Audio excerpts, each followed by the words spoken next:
music today? Hey! I'm gonna bring my mic closer. Hey, this is a Thursday. This is a Biz Nuggets day. This is Business Pants. Feel that? You feel that rhythm? Not really. Oh, A little bit. how are you, Damien? You are Damien Rollis.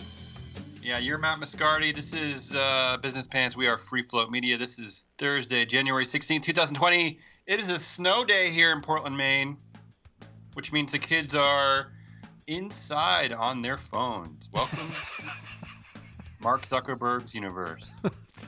Well, it's a good thing today is your busiest day, where you get to run through 3,000 headlines. Biz Nuggetist day.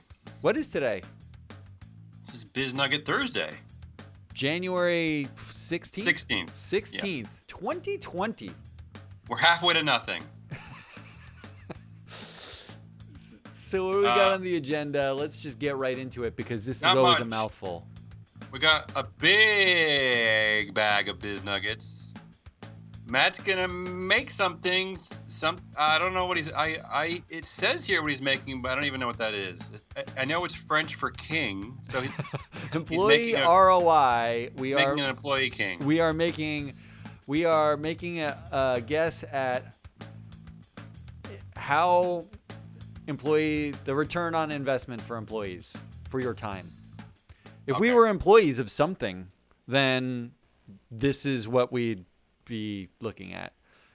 As usual, Matt makes his inserted at the end of the show to make us look good, make us look smart. Hey, we're supposed to do that at the beginning of the show. Actually, before we get deep into it, because we never do this at the beginning of the show, I want to thank our subscribers, and I want to ask everyone to share it with a friend. We need more of you. We need more stars.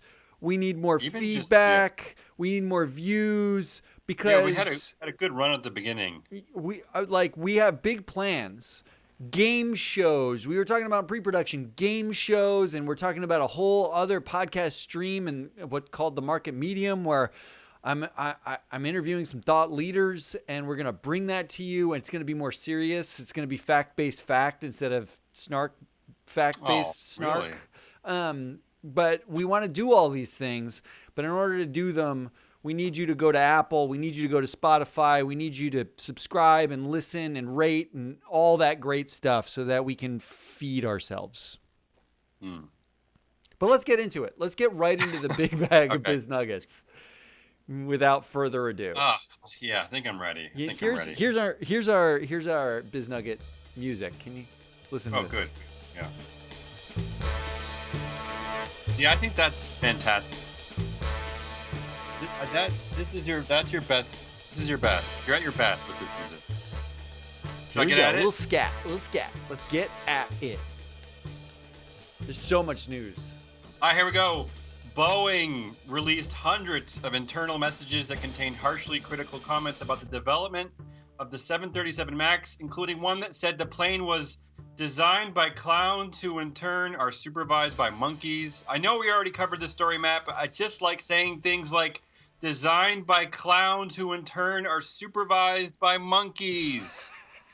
It sounds like home, doesn't it? The fact is Boeing is not going away. I don't care that they have a new CEO until the minute they have an entirely new board and they stop crashing planes. They are not going away.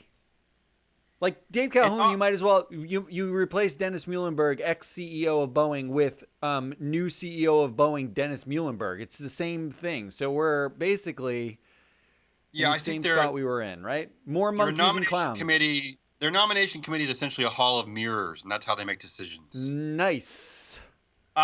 In honor of Finkrock's climate change manifesto this week that we covered heavily yesterday, we have a big winner and a big loser. Okay, Matt? Surprise me. First, our winner, Panera Bread. Panera actually beat Blackrock to the headlines by announcing it wants half of its menu to be plant-based as customers ditch meat and climate change mold strategy. So they beat Larry Fink to the punch there. Our loser, McKinsey and Company. A new report from McKinsey released just after the Finkrock announcement says that trillions of dollars in economic activity and hundreds of millions of lives are at risk as leaders fail to put systems in place that properly account for the impact of a changing climate. We know, McKinsey. Panera and Fink told us already. But by the way, when leaders need advice and cover to cover their asses for anything, who do they hire? Don't they just hire McKinsey to consult them? And now McKinsey is saying leaders are not prepared for climate change? Oh, yeah, good point. I like that. Like, what is that? What do you do all job, day, McKinsey? Other than buy and bribe your way into every country and get assaulted by corruption charges, what exactly are you spending your time talking to leaders about? Speaking of the climate, 2019 was the second hottest year ever. Way to be a loser, 2019. Where's my Biz Nuggets music? Here we go. Is it gone? Is there? Thank you. I feel better now. Democratic presidential candidate Bernie Sanders told the New York Times he has no apps on his phone, Matt. No apps. He's not playing Angry Birds? Exactly, which explains why the Angry Birds franchise is dead. Thank you, Matt. He also said he does not have an Amazon Prime membership, which explains why Bernie is cooler than your hipster barista. He is some mustache wax away from living in Brooklyn. Forget Vermont. Actually, born and raised in Brooklyn. He left. How dare he? Yeah. In related tech hater news, Luke Skywalker deleted his Facebook account. Yes, that's right. Here's what Luke had to say. So disappointed that Mark Zuckerberg values profit more than truthfulness that I've decided to delete my Facebook account. I know this is a big who cares for the world at large, but I'll sleep better at night. What do you think? Have you deleted your Facebook account since we started doing Business Pants? Remarkably, I never had a Facebook account. Never, ever. So what do you have? No friends? Is that the way that works? Well, I don't want to talk about it. I do have WhatsApp. So, look, the fact is, your daughter's on Instagram. He knows everything about your bowel movements already. Who else hates Zuck, you ask? Mayor Pete? I am now. Maybe Mayor Pete? Democratic presidential candidate Pete Buttigieg, formerly of McKinsey and Company, said that Facebook CEO Mark Zuckerberg has too much power. We checked the math. He's right. Is he just talking about dual class shares? Is he talking about the fact that Facebook wants to be the largest central bank in the world with over 2 billion people who it would be a bank for? Or is he possibly talking about the amount of information that one guy has at his disposal to basically manipulate elections, manipulate the minds and happiness of every one of its users? Is he talking about those things or something else? I think the answer is yes. So what's up with Zuck these days, you ask? Facebook CEO Mark Zuckerberg said he was dropping his annual challenges this year to take a longer-term focus on the decade ahead. How about doing both, Zuck? Short and long-term challenges, okay? What exactly does he define as the long-term challenges ahead? Would it be the fact that dual-class companies are fake public companies? Is that a long-term challenge that he's currently facing? What? And listening to Business Pants. I think he's our number one listener in South Korea, because shout out to South Korea and Finland. Hey, Finland. Yeah, Finland. Go Finland. We dropped down in the charts to number 8. What's up, Finland? Oh. Help us. Help me help you. All right, let's stay with crazy tech CEOs. In a hard-hitting article on CNBC, it was reported that Twitter and Square CEO Jack Dorsey eats 7 meals every week, just dinner. Delicious. This is taking Twitter's 280 carrot limit to extremes. Oh, wow. Really? I had to. No, you did not have to. Thank you. That was terrible. My first pun ever. No, I'm putting the music up. That's terrible. Yeah, thanks. I need the music. I want to hear it while I'm talking. Well, I can't be too distracting in the background, so I'll bring it up and down. Twitter has also apologized for allowing ads to be micro-targeted at certain users, such as neo-Nazis, homophobes, and other hate groups. Oh, so what? So Jack Dorsey is so hungry that he thinks selling Old Spice to neo-Nazis is good PR? Come on, Jack. Maybe it's time to move to Africa. I'll let that one linger like a fart in the air. Speaking of Lex Luthor, where were we? Were we speaking of Lex Luthor? I don't think so. We didn't talk about. Well, apparently we're segueing to that. Jeff Bezos, Uncle Jeff, announced he will be investing an additional $1 billion in the company's India operations to help small businesses on its platform. In other words, to blunt growing opposition in India. In other words, to take over India. In other words, to take over the world. In other words, see you in Mars, suckers. Well, I mean, coming from the mothership, we insourced a lot of the operations at MSCI to India. Do we think that there's something to do with the lower cost of employees also? No, couldn't have anything to do with it. No, that's kind of nuts. Also, hey, 1.2 billion shoppers there, Matt. I know. Right, nothing says shopping like several billion people. All right, let's go to gig economy. Let's talk about gig economy. All right. Goldman Sachs just pulled a Travis and sold out its entire stake in loss-making ride-hailing Uber at the end of 2019. In a press release, Uber said only this: move on, nothing to see here. I mean, there kind of is nothing to see there. Like, who's left owning Uber at this point? I mean, it's now a widely held public company with nobody insider who cares about it. So that's about right. Lyft is putting together a council of experts to advise the loss-making ride-hailing company on its safety initiatives for riders and drivers. Seriously, Lyft? You start a company where your primary business is to lock your customers in cars with strangers who you deem not worthy enough to be actual employees, and you're just now putting together a council of safety experts? In other headlines, Damian Rollis asked to be the head of the Council of Safety Experts at Lyft. Oh, God. Yeah, keep me away from that. In other Lyft news, Lyft is flagging people with names its algorithm thinks are inappropriate, like Dick, Finger, and Cummings. Whoa. I don't need to make a joke here, so I'm going to move on. Feel Finger free. is a name? Customers with non-English sounding names are also being flagged by the algorithm. Lyft customer Kwame Som Ping Pong told The Verge that he has reached out for clarification as to what name other than his own the company would prefer him to use. Kwame, just so you know, we here at Business Pants do not make any discrimination about who subscribes to our shows and watches our content. If you have a question, we answer it here. We don't care what your name is. Yeah. We don't care if you come from a weird, cold country. We don't care if your last name was Finger and your first name was Dick. We really don't. Let's go to retail. Walmart is expanding its robot army. That's it. I just wanted to say that. Walmart is expanding its robot army. This is a good thing because Walmart is one of my big losers of the week. Oh, good. Staying in retail, news about Target. And really, it's just another headline that I wanted to read out loud. Toys are in trouble. The 2019 holiday season also lacked a hot toy. I liked it. I'll say it. It's the hot toy in our house was two, Nerf swords where the children could beat the crap out of one another. So I like it. I don't know why that's not hot everywhere.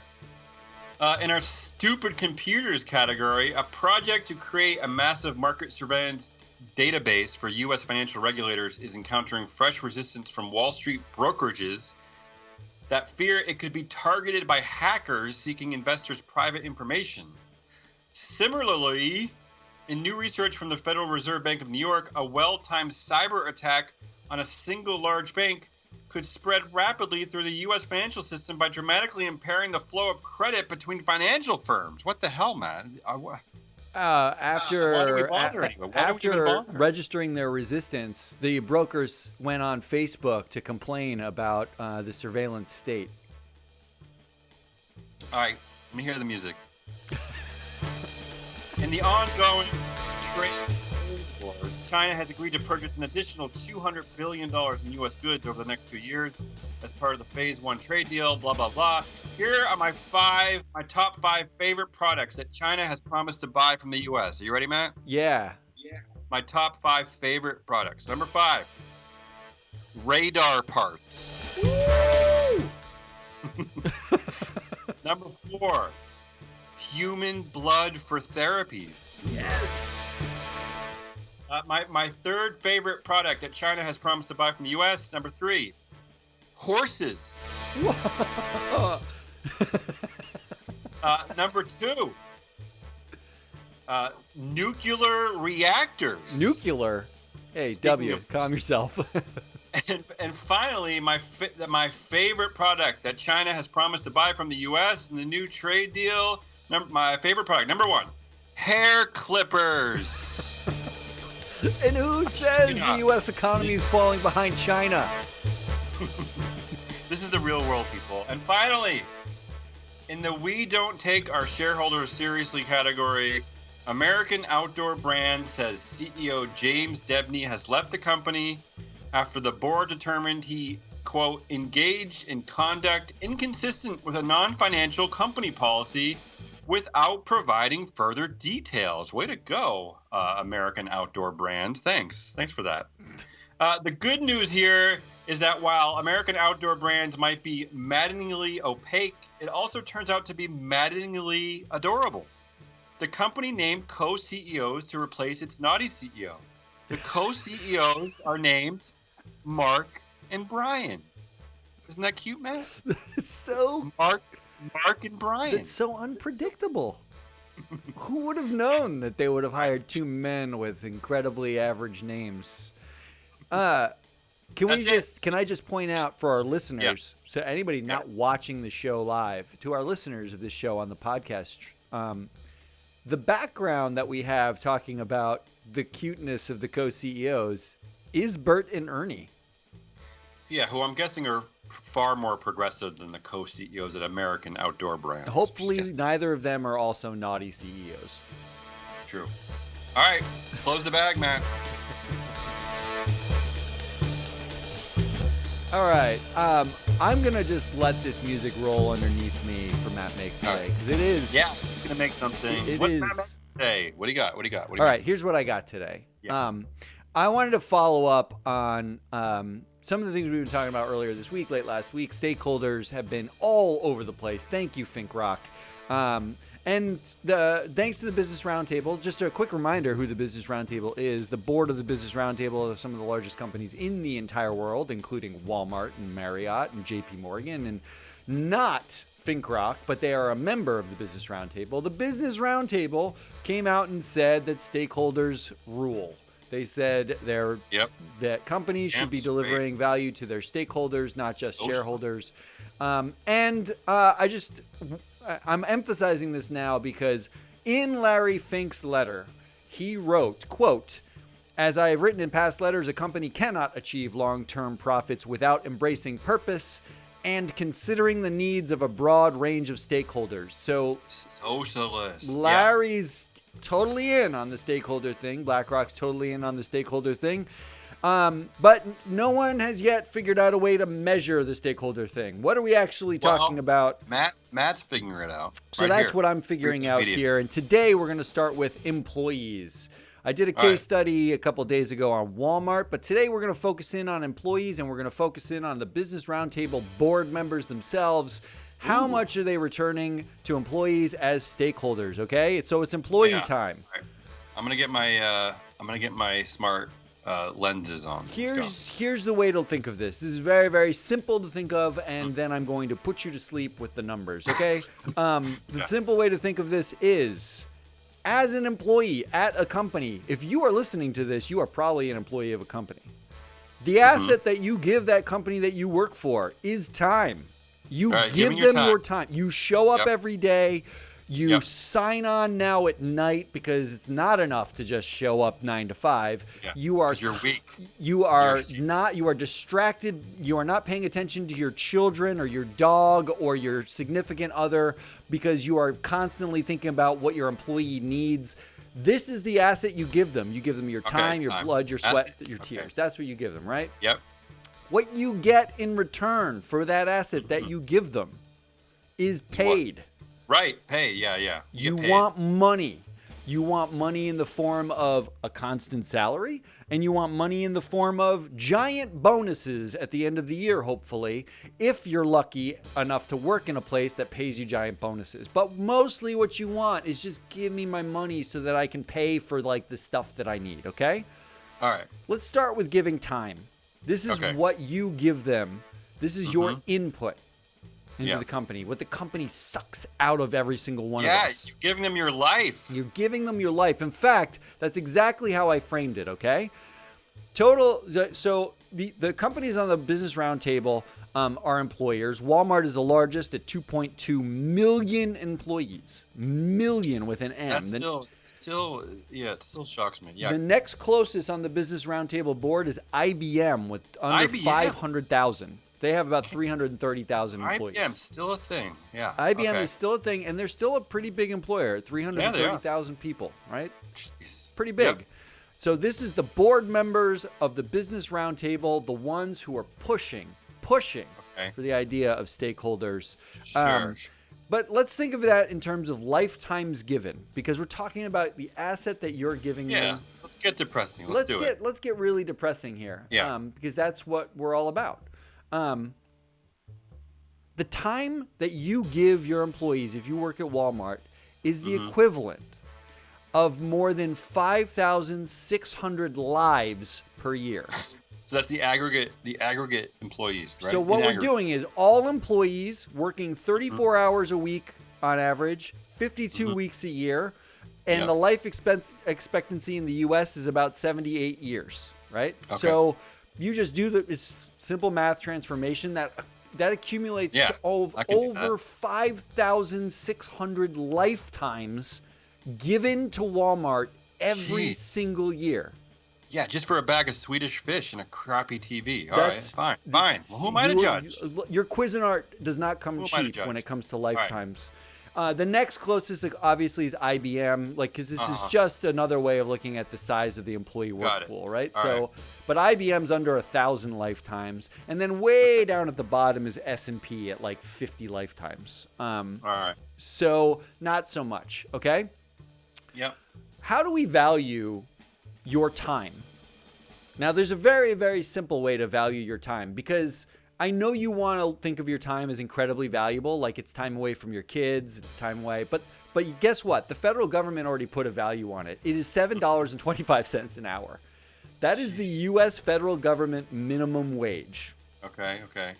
The effective minimum wage is actually $11.80 an hour, because different states have different minimum wages, and it's all a big mess. And if you want to get into the Walmart versus Amazon dick war about how much your time is worth, Walmart... You say dick war too much. It disturbs me. It does. Well, it happens. Well, Walmart, Walmart says your time, they pay out roughly the equivalent of $17.50 an hour, and Amazon says $15 an hour, and they're jostling for who's more hourly friendly-ish, as Jeff Bezos makes you pee in a cup while you're working in their factory, and Walmart makes their greeters basically work until they die. So this is these are a lot of ways to measure the time. I'm gonna go with effective minimum wage. $11.80 an hour is how much your time is worth at a baseline. Yeah. The average person, the bare minimum that you should get is about $11.80 an hour, which means Walmart's paying out in minimum wage. You'd expect them to be paying out somewhere in the neighborhood of $45 billion in compensation to their 2.2 million employees. So that's just math, right? $11.80 times the number of employees that you have. It's called math here, people. We do a lot of it. Yeah. So how much do you actually get paid? Oh, yeah, this is what I want to know. Not much recently. Because the return you get is how much you get paid more than the bare minimum you should get paid to just have a job. Wait, you're going to have to slow down. Okay, say that again. So here's the deal, right? You Yep. show up at work, you should expect no less than $11.80 an hour based on effective minimum wages. Right. Okay? Yeah. But these companies pay out more to their aggregate. Like if you're a senior vice president at Walmart, you get paid more than that, right? Sure. So what's the difference between the bare minimum that the employees would be making at effective minimum wage Okay. Yeah. versus okay. how much they actually do get paid in aggregate? Okay. Okay? Like, how are they treating? Yes. So how are they treating the stakeholder in this way? How are they treating their stakeholder? How Their much extra are employees. they paying their stakeholder? Right. Well, we okay. know those numbers too, or we can estimate them based on a lot of factors. I'm not going to go into how we estimate them, but the way we can, what we end up with is Walmart's paying almost $50 billion to its employees. But guess what? JP Morgan's paying more than $30 billion to its employees. So let's look at the difference. Right. Oh, well, okay. Yeah. Because now we're seeing the way these companies basically jostle around. If you're in finance, you make so much more than you do if you're in other industries, right? Yeah. So here's what it looks like in the end. The number one payer over minimum wage on the Business Roundtable board is JP Morgan, which you would absolutely expect. JP Morgan pays almost $27 billion over minimum wage. Okay? You with me? Yeah. Walmart, on the other hand, our number one employer, is almost last on the Business Roundtable board. They pay less than $5 billion more than minimum wage to all those employees. Here's another way to look at it, okay? I'm going to give you another way to look at it, which is there is a way to map out the ratio of compensation, actual compensation to minimum wage. Okay? You still with me? I said the word ratio. I think everyone just turned off. This one's hard for me, but I want to be taught. So what I'm going to show you here is the amount of compensation that they actually pay relative to the amount of compensation that is minimum wage. Sure. The big winner is actually not JP Morgan. It's because JP Morgan has an absolute, amount above minimum. It's actually someone you might least expect. Duke Energy. Okay, so what are they doing right, Duke Energy? So here's what's happening. Yeah. Duke Energy is my big winner. And Duke Energy is not who you would expect to be a big winner in a stakeholder conversation, considering they literally provide the means to burn the entire world, right? Like their business model is lighting shit on fire. Dig something up, light it on fire. Like that's our business model. Okay. But from an employee standpoint, this is where stakeholder valuation is interesting, because you would look at Duke Energy as an investor and say, if you care about like stakeholders, you would look at them in climate change. You would look at them and say, wow, Duke Energy is not something I should ever invest in. But from an employee standpoint, their employees donate. I would say donate lightly. They give Duke Energy basically the equivalent of 74 lives per year. They show up, their hours is the equivalent of 74 lives, or $606 million at minimum wage. But Duke Energy pays them $4.6 billion more than that. So if you are an employee of Duke Energy, that's an 8.6 times return on your time at a minimum wage. Right. The big loser is, you guessed it, Walmart. Yeah, it doesn't surprise me. Because you are giving Walmart 5,600 lives in aggregate at a cost of minimum $46 billion. And Walmart, for all that work that you put in, gives you an extra $2 billion as an employee group. That's basically $1 per employee. Or $100, what is it? $100 per employee. They're basically telling you like you're never going to get a raise. Like the ceiling is so low. They are effectively giving you 1.1 times your minimum value. So you're not getting much. This is stakeholder math. This is I like it. This is where we are when it comes to measuring stakeholder returns for employees. This is what Larry Fink is going to have to contend with when he says stakeholders are important. This is what the Business Roundtable is going to have to contend with when they forward this Roundtable. Send it on over. The end goal here is Business Roundtable. I am going to send you a long memo about how well you're doing with stakeholders once I get all the math done.